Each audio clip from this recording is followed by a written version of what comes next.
갈릴리 해변으로 지나가시다가 시몬과 그 형제 안드레가 바다에 금을 던지는 것을 보시니 그들은 어부라. 예수께서 이르시되 나를 따라오라. 내가 너희로 사람을 낚는 어부가 되게 하리라 하시니 곧 그물을 버려두고 따르니라. 조금 더 가시다가 세베대 아들 야고보와 그 형제 요한을 보시니 그들도 배에 있어 그물을 깁는데 곧 부르시니 그 아버지 세베대를 품꾼들과 함께 배에 버려두고 예수를 따라가니라. 아멘, 아멘.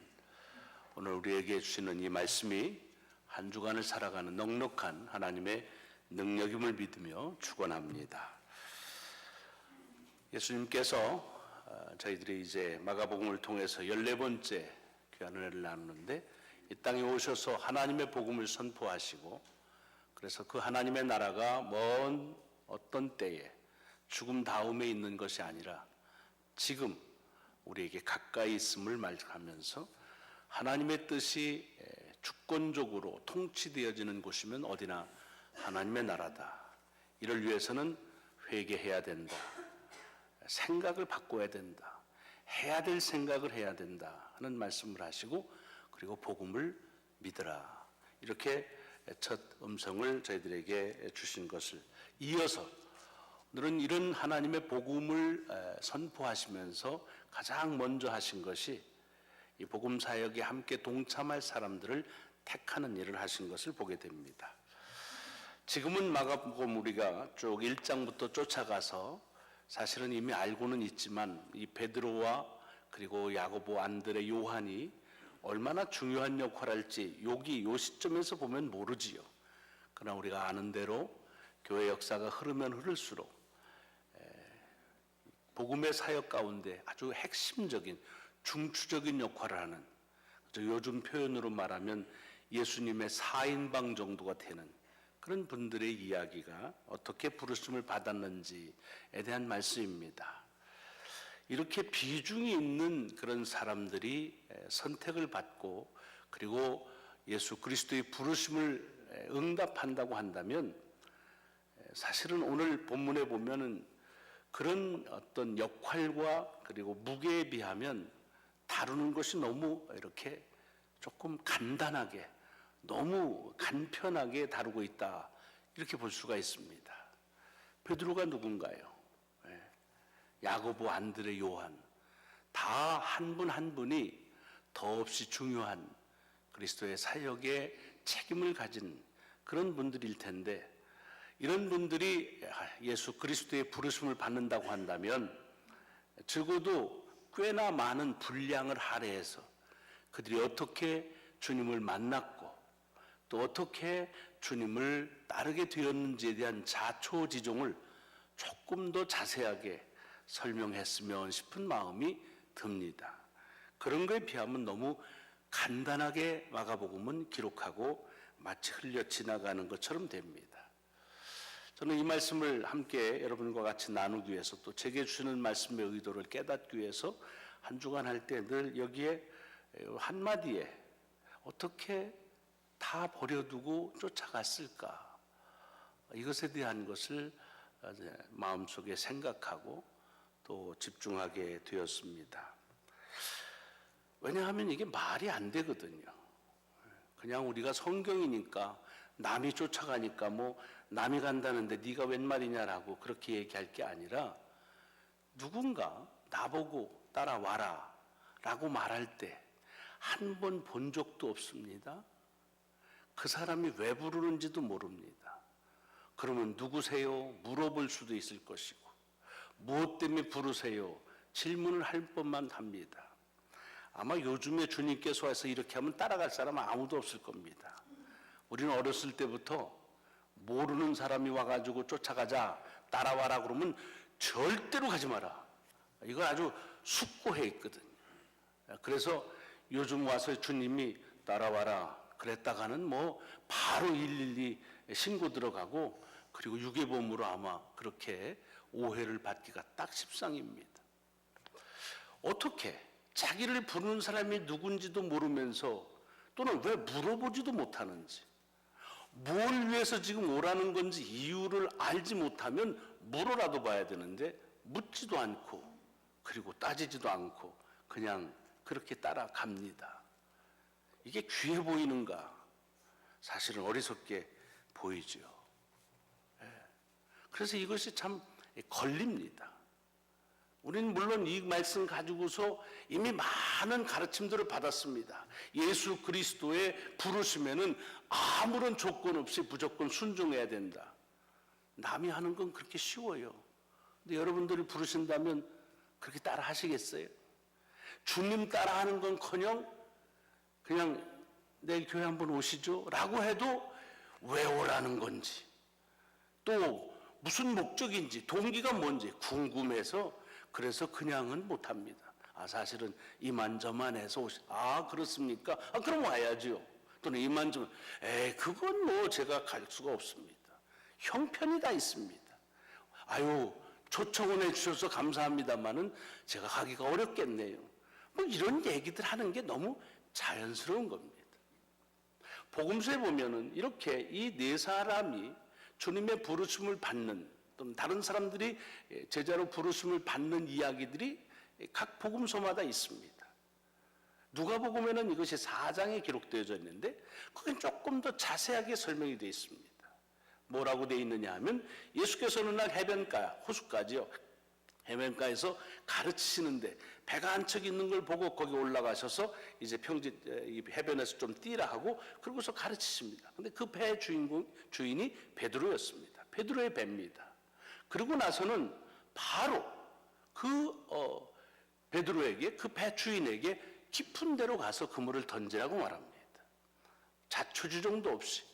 그래서 베드로가 뭐라고 합니까? 제가 지난 밤이 새도록 고기를 잡으려고 하는데 한 마리도 못 잡았습니다. 그러나 말씀에 의지해서 내가 그물을 던지겠습니다. 라고 했더니 그물이 찢어질 만큼 잡혀서 옆에서 있는 동료들 배까지 2배를 가득 채웠다.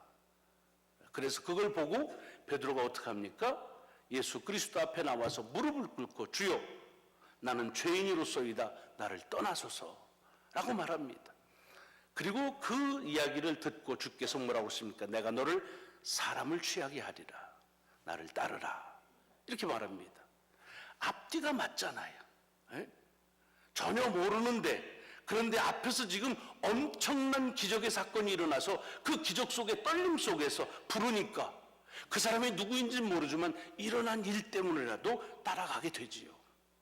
말이 맞아요. 이 비슷한 말이 요한복음에는 맨 끝에 21장쯤에 있습니다. 예수께서 죽으신 다음 부활하시고 이제 주님의 죽으심을 경험한 많은 제자들이 다시 이제 귀향을 합니다. 그러고 나서 다시 고기를 잡는데 그런데 그때 나타나셨습니다. 그러고서 묻습니다. 고기가 좀 있냐 했더니 없다. 그러면 그 배 오른쪽에다가 그물을 내려라 라고 합니다. 그래서 그렇게 내렸더니 배에 가득 채우는 153마리라고 아주 정확하게 마리수까지 153마리의 고기를 잡았다. 그래서 주님이신 것을 아는데도 아무도 감히 주님이시냐고 묻지를 않았다. 그래 와서는 주께서 친히 잡은 생선을 가지고 아침 식사를 같이 나누면서 유명한 베드로에게 네가 나를 사랑하느냐 3번 묻고 베드로는 거기에 3번을 대답하고 그리고 나서 나를 따르라 라고 말했다는 것입니다. 문맥이 맞아요. 문맥이 맞아요. 여러분 속에서 예수 그리스도께서 여러분의 삶에 이렇게 관여하시고 간섭하셔서 그래서 주께서 부르신다고 한다면 조금 번민할 수 있겠죠. 하지만은 넉넉하게 따라갈 수 있는 충분한 이유와 동기가 있습니다. 그런데 어떻게 이 마가복음은 밑도 끝도 없이 그냥 따라와라 했더니 따라갔더라 라고 되어 있느냐는 겁니다. 이 사람은 누가나 요한이 가지고 있는 그 저자들만큼의 그런 자료가 없었기 때문에 기록을 못한 것일까? 아마 그렇진 않을 겁니다. 왜냐하면 이 마가는 사실은 마가가 누구냐 하면 베드로의 통역자입니다. 베드로가 헬라어를 잘 못하니까 이제 헬라어를 통해서 이 베드로의 설교나 이런 말씀들을 가르치는 걸 통역하며 통역한 사람이 마가입니다. 그래서 이 마가가 했다고 하는 말은 그 권위가 누구에게 있느냐? 베드로에게 있는 겁니다. 그러니까 이 마가복음은 사실상 마가가 쓰긴 했지만 베드로의 자료입니다. 그럼 베드로가 누구예요? 제자 중에 제자 아닙니까? 자료를 갖고 있다고 한다면, 기억하고 있다면 12 중에서 가장 많은 자료와 기억을 가지고 있을 사람이 베드로입니다. 그러니까 이 얘기는 베드로가 지금 자기가 주님의 부르심을 받는 일에 대해서 고백하는 겁니다. 그러면 자기가 부르심을 받는 일인데 얼마나 많이 얘기거리가 있겠어요. 그런데 이런 것들이 다 일절 얘기되어지질 않습니다. 그래서 우리에게 궁금함을 자아내는 거예요. 어떻게 이렇게 부르시니까 그냥 생각해보지도 않고 뭐 기도해보겠다는 말도 안 하고, 우리는 그러잖아요. 뭐 결단한 일이 좀 애매한 일이 있으면 기도해보겠습니다. 물론 기도할 때도 있지만 지금 결단 못합니다. 그런 내용 아닙니다. 그러지도 않고 그냥 덥석 따라갔다. 어떻게 이런 일이 가능한가? 이 질문을 계속 던지는데 이 질문에 대해서 마가복음에서는 답이 없습니다. 왜? 기록이 없으니까요. 뭐 여러 가지를 추측하는 것들은 있을 수 있습니다. 성서학자들 중에서 뭐 미리 만나지 않았을까? 또는 뭐 가르침을 받은 적은 없을까? 요한복음을 보면은 안드레를 통해서 이렇게 했는데, 그러나 마가에게 있어서 적어도 그런 경험이 또는 그런 역사가 있었다 할지라도 적어도 마가는 만약에 그것이 미리 만났다든가 미리 어떤 것들이 관계를 가졌다든가 이런 것들이 중요했다고 한다면 분명히 언급을 했었을 것입니다. 그런데 알든 모르든 아마 모르는 것이 뭐 기정이겠죠. 그러나 이것이 언급되지 않았다고 하는 말은 이 말씀 속에서 마가는 그것을 중요하게 여기지 않았다는 것입니다. 왜 누가나 요한은 저들이 예수 그리스도의 부르심을 받는 데 일어났던 사건에 대해서 그렇게 중요하게 여겼던 일들을 마가는 중요하게 여기질 않고 기록하지 않았을까? 그것은 자료의 빈곤이 아니었을 것입니다. 그렇다고 한다면 이유는 하나지요. 그것은 어떤 의도가 있을 것이다 라는 겁니다. 이쯤 생각을 하다 보니까 왜 그렇게 사람들이 어떻게 이렇게 부르심에 응답할 수 있을까 하는 질문을 계속한 제 자신이 내가 왜 이걸 묻고 있나 하는 생각을 하게 됐습니다. 왜 내가 이걸 어떻게 이런 부르심에 응답을 하고 어떻게 이럴 수 있지라는 이런 질문을 왜 하나 생각을 해봤습니다. 그랬더니 글쎄 여러분들은 모르지만 우리가 어떤 부르심을 받으면 그게 주님이든 아니든 또는 사람과의 관계가 아니라 어떤 일을 하든지 우리는 그것에 대한 그 부르심과 그 일에 대한 이유와 동기와 목적이 중요하기 때문에 그런 것입니다. 여러분 누가 여러분들을 부르신다고 그런다고 그러고서 그 사람에게 간다고 그럴 때 그냥 무턱대고 가는 경우는 없습니다. 누가 불렀을 때 거기에 호기심을 갖거나 어떤 호감을 가지고 가는 데는 그만한 이유가 있습니다. 뭐 사람이 좋게 생겼다든가 사람이 편하다든가 돈이 좀 있다든가 내가 관계를 같이 하면 내게 유익이 된다든가 여러 이유와 목적들이 있습니다. 아니 어떨 때는 그 이유와 목적을 가지고 의도적으로 접근하기도 합니다. 저희 장인어른은 평생에 4번을 전 재산을 말아다 주셨습니다. 왜냐하면 다른 사람 빚 그 보증 잘못 쓰셔가지고 4번. 그런데 늘 아주 당당하십니다. 속이는 놈이 잘못이지 속는 놈이 잘못이냐. 당당한 건 좋지만 집안 꼴은 뭐 그렇지요. 의도적으로 자기의 유익을 위해서 만나려고 하는 것도 있고 적어도 의도가 아니더라도 호감이 있거나 좋아하거나 내게 유익이 되거나 편안하거나 어떤 이유가 있기 때문에 했습니다. 그러니까 이렇게 이 이유가 밝혀지지 않는 왜 도대체 이 베드로와 요한과 야고보와 그리고 안드레가 왜 주님의 부르심을 그렇게 덥석 갔을까라고 하는 그 동기가 언급되지 않은 이 말이 궁금할 수밖에 없는 것이죠.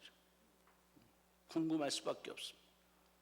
그런데 이렇게 생각하다 주께서 주시는 그런 깨달음이 있었습니다. 그건 뭐냐 하면 우리가 무엇을 하든지 누구를 만나든지 그런 동기나 목적이나 이유가 분명하고 그것 때문에 만나는데, 근데 보면 대개의 경우 그 목적 때문에, 그 동기 때문에 그게 바뀌어지면 인간관계 끝납니다.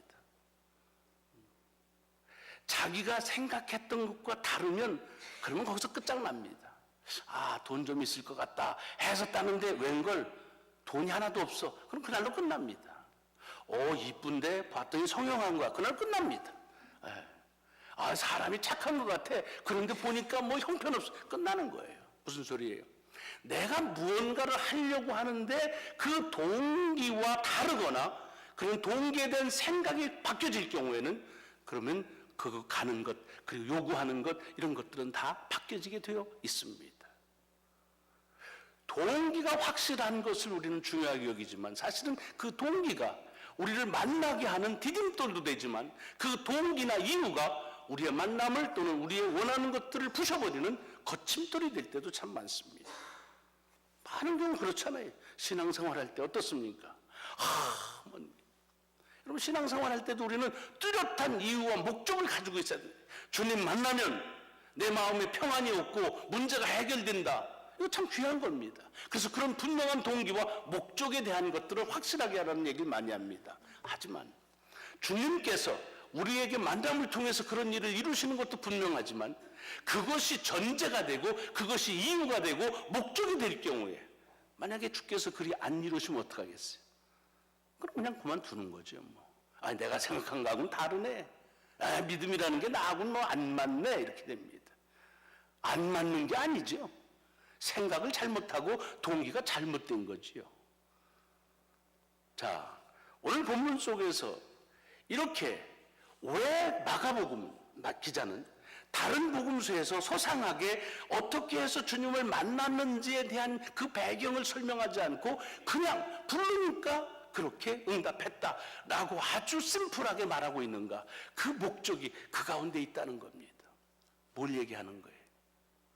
마가는 그 복음서를 통해서 주님을 따르는 것은 주님이니까 따라야지, 주님을 따르는 목적이나 동기나 이유가 있다고 한다면 그 목적과 동기와 이유 때문에 주님에게서 떠나가기가 쉽다는 것입니다. 또 그런 일들은 아주 비일하게 일어났고 지금도 일어나고 있습니다. 운동을 해도요, 운동이 좋아서 운동하면 계속합니다. 근데 살 빼려고 운동해. 근데 살이 안 빠져. 아니면 자기가 생각한 것보다 덜 빠져. 그럼 어떻게 때려치는 거죠. 딴 거 해야죠. 경험 많잖아요. 이거 조금 하다가 왜 안 해요? 생각한 거 달라. 동기, 목적.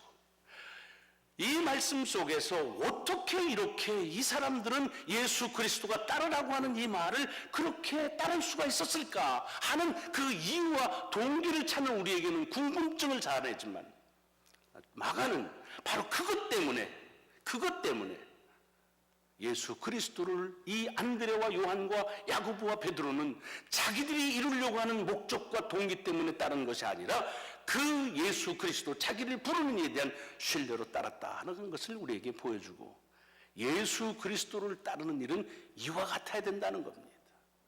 여러분, 예배도 마찬가지예요. 예배를 왜 드리십니까? 목적과 이유가 분명한 것은 너무 좋은 것 같지만 그것 때문에 예배와 그리고 교회 생활을 그만두는 경우도 많습니다. 복음서에 보면 마태복음 5장 이런 말씀이 있습니다. 주께서 뭘 하는데 맹세하는 걸 하지 마라 그랬습니다. 맹세하지 마라. 뭘 하면서 이건 절대로 내가 꼭 하겠다, 이건 반드시 이루어진다, 이런 목적, 이런 거 얘기하지 마라. 그래서 한 걸음 더 나가서 그 맹세를 하늘로도 하지 말고 땅으로도 하지 말고 예루살렘으로도 하지 말고 네 머리를 가지고도 하지 마라. 그렇게 얘기합니다. 이게 무슨 말입니까? 그 다음 이어지는 게 예는 예라고 그러고 아니는 아니라고만 해라. 그보다 지나가는 것은 악에서 나온다. 그렇게 됩니다. 이게 무슨 말이에요? 우리가 언제 맹세하냐면 내가 예라고 하는 것을 조금 더 확신을 남에게 주기 위해서 내가 하는 말은 추워도 거짓이 없어. 내 손에다 장을 지진다. 이렇게 얘기하잖아요. 다 맹세. 하늘을 우러러서 나는 거짓이 없어. 그런데 대개의 경우 그렇게 지나가는 거, 오버하는 건 뭐예요? 악에서 나올 때가 많다는 거예요. 악에서. 예면 예, 아니면 아니다. 그거면 족하다는 거예요. 근데 예다라고 얘기하는 게 안 믿어지는 사람이니까 호들갑을 떠는 거지. 아니라고 말하는 것이 아닌 것에 그 근거가 정직하지 않으니까 아닌 것을 강하게 그렇게 주장하기 위해서 괜한 맹세하는데 주께서 막으시는 거예요.